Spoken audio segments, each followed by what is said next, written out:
Octavia, по-моему, 1.6, да, у нас? Да. 1.6. Меняем тут прокладки все. Разобрали тут все. И заодно свечи с проводами. И вот такенная вот свеча. С третьего досталась. Так. Что это у нас? Масло?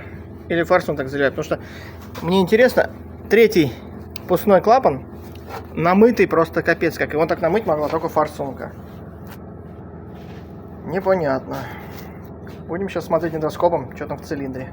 Заодно, пока есть возможность.